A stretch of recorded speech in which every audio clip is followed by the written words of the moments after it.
ये कहानी है एक बहुत ही बड़े मेट्रो सिटी की, जहाँ प्रिया रहती थी। काफी खूबसूरत और यंग थी प्रिया। कुछ सालों पहले शहर में आकर सेटल हुई थी। पेशे से वो एक बैंकर थी। रोज 8 घंटे ऑफिस का काम और बाकी बचा टाइम आराम ही आराम, क्योंकि ना तो उसकी शादी हुई थी और उसके मम्मी पापा भी भैया भाभी के पास थे। मतलब प्रिया अपने आप को ठीक ठाक वक्त दे पाती थी। इन दिनों प्रिया एक किताब पढ़ रही थी, जिसमें एक पॉइंट उसे बार बार परेशान कर रहा था। दरअसल वो किताब एक मशहूर लेखिका ने सांपों के बारे में लिखी थी। सुदर्शन, कल मैंने तुम्हारी दी हुई किताब में पढ़ा, उसमें लिखा था कि ये जो कोबरास मतलब नाग होते हैं ना, उनकी कुछ प्रजातियों में ऐसा पाया जाता है कि वो इच्छाधारी होते हैं। मतलब अगर वो लंबे समय तक बिना नागिन में उलझे हुए कुछ साल सीधी चाल भटकते रहे, तो फिर जमीन पर रेंगते रेंगते ही अचानक दिव्य बन जाते हैं और फिर जब चाहे तब वो इंसानी रूप में आ सकते हैं, इंसानी मादा को जीतने। कहाँ तुम इन बातों को मानती हो? अरे पढ़कर छोड़ दिया करो ऐसी बातें। नहीं सुदर्शन, मेरी लाइफ में ऐसा ही इच्छाधारी नाग है। What? मतलब वो नाग है कि नहीं ये नहीं पता, लेकिन वो इच्छाधारी जरूर है। प्रिया तुम क्या कह रही हो? मेरी तो कुछ भी समझ में नहीं आ रहा। अंशित नाम का एक लड़का है, मैं उससे प्यार करती हूँ। इतना खूबसूरत है कि मैं तुम्हें बता नहीं सकती। प्रिया, क्या किया अंशित ने? दरअसल बात ऐसी थी कि प्रिया जब एक पार्टी में गई थी तो वहाँ उसकी मुलाकात अंशित से हुई। अंशित एक बहुत ही हैंडसम लड़का था, जिसे देखते ही प्रिया ने प्रपोज कर दिया और फिर दोनों काफी करीब आ गए। अंशित करीब आया, ये प्रॉब्लम तो नहीं हो सकती? अंशित मुझे कभी किस नहीं करता। फिर वो उसकी प्रॉब्लम है। अंशित जिस लड़की को किस करता है वो मर जाती है सुदर्शन।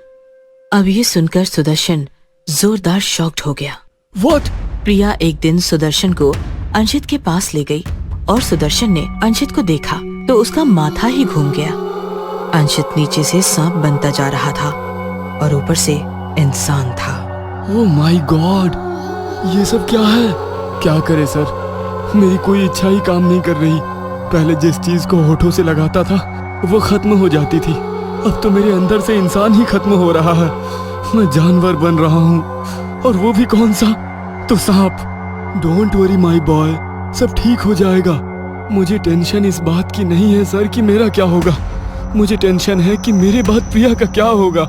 सुदर्शन ने इमीडिएटली उस किताब की ऑथर रंजना का एड्रेस निकाला और सुदर्शन प्रिया को लेकर रंजना के पास आया। देखिए, मैंने आपसे अभी आपके बॉयफ्रेंड अंशित के बारे में सुना और आपको मुझे ये बताते हुए अत्यंत खेद हो रहा है कि वो आपसे लगातार झूठ बोल रहा है। यही ना कि वो छिपा रहा है कि वो इच्छाधारी नाग है, वो तो हमें भी पता है। नहीं, उसका जो खतरनाक झूठ है वो ये है कि वो आपसे प्यार करता है। ये सुनकर तो प्रिया के साथ साथ सुदर्शन भी हिल गया। मैम कैसी बातें कर रही हैं आप? वो तो प्रिया को हद से ज्यादा चाहता है। तकलीफ में भी बस प्रिया के बारे में ही सोच रहा है। जानवर अपनी फीमेल को हद से ज्यादा नहीं चाहते। हमारी वाली हदें उन्हें लागू नहीं होती। वो बस फ्लेवर लेते हैं और मौसम टूटते ही छोड़ देते हैं। यहाँ उल्टा हो रहा है। मतलब वो आपको अपनी दुनिया में ले जाना चाहता है, क्योंकि वो इच्छाधारी है और इच्छा पूरी करने के लिए अलग अलग ढोंग रच रहा है। और सेम यही एक्सपीरियंस प्रिया ने रात को लिया। जब वो पूरी तरह सो रही थी तब अंशित अचानक भयानक सा नाग बन गया और प्रिया से लिपट गया। वो प्रिया के होठों को डसना चाहता था, लेकिन डस नहीं पाया। प्रिया झट से जाग गई और उसने नाग को अपनी मुट्ठी में पकड़ लिया।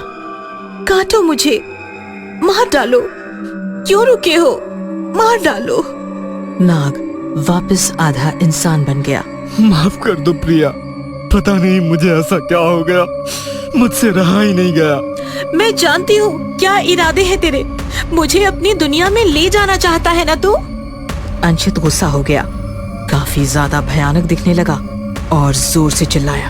हाँ हाँ, मैं तुम्हें ले जाना चाहता हूँ अपने साथ, अपनी दुनिया में। मैं करीब करीब 100-2 साल बिना नागन के रेंगता रहा।